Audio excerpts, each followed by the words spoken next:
people. Oh, Good lad. how what you? Well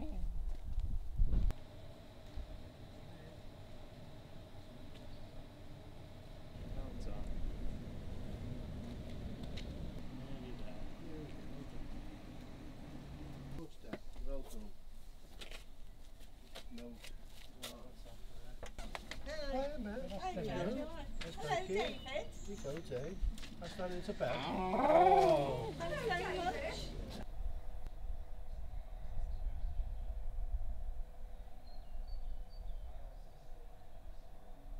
I felt just dreadful, absolutely dreadful, that I couldn't look after this gorgeous little bundle, that it wasn't happy, he wasn't happy, didn't show signs of happiness at all, really. Who do you think will let us in, David?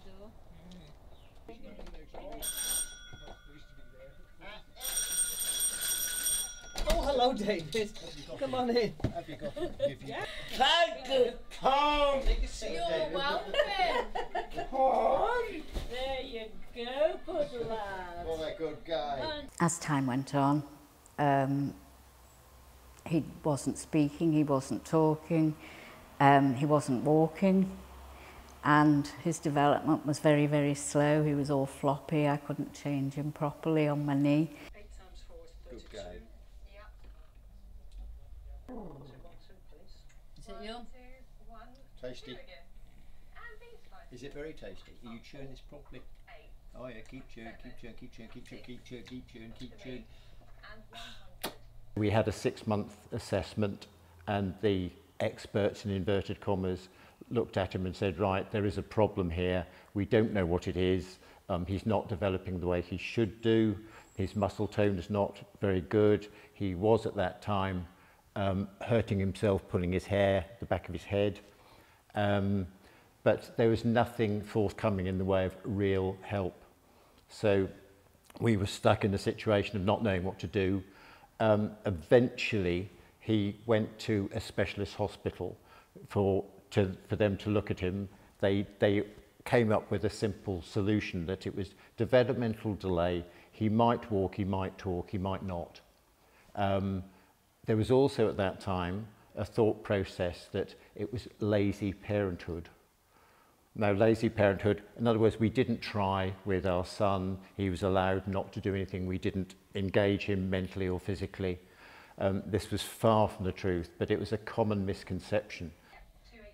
Hey. Wow. 1, 2, 3.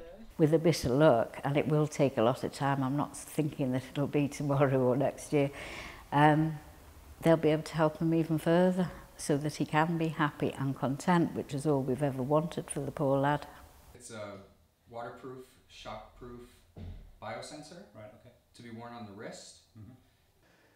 It records various peripheral physiological measures as people get more stressed or excited.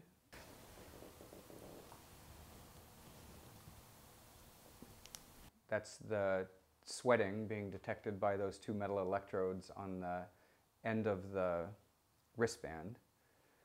Photoplasmography, which is a measure of cardiovascular reactivity. That way, you can get an instantaneous readout of my heart rate, my... Yeah. Now you see the top one is the lead? Yeah. That should be the middle one. Okay. Up and down, that's it.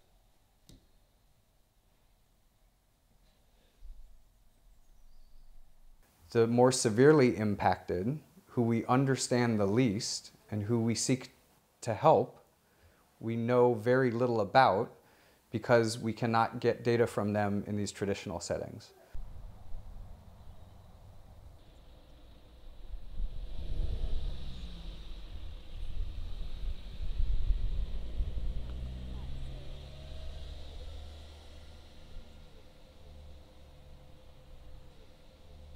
We also develop camera systems and microphone systems where we can synchronize what is happening in the external environment, what is being measured by the sensors inside the body, and how does the internal state and the external demands in the environment interact to produce challenging behaviors.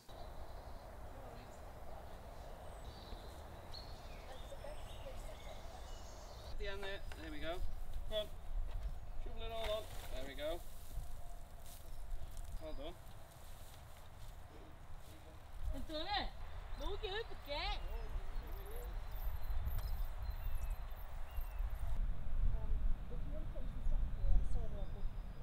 Basically, they're constantly barraged with information all the time from their sensory environment.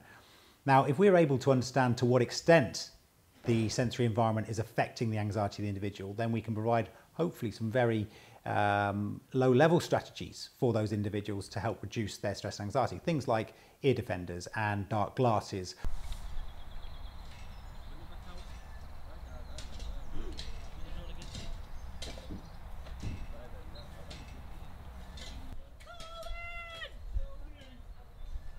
So we're looking at trying to provide some interventions early enough to reduce the level of anxiety so that people don't hit those crisis behaviours that cause them to harm themselves, harm others, or damage property. Because actually those are the key drivers that are going to impact on their ability to have a good quality of life. And ultimately what we want as a support provider is to ensure that everybody who comes into contact with our organisation, or everybody globally with an autism spectrum condition, has a good quality of life. Well done, mate. Oh, look at this. Brilliant. Oh, Robbie. Oh, watch what you're doing. The arse on the back as well. Well, eh?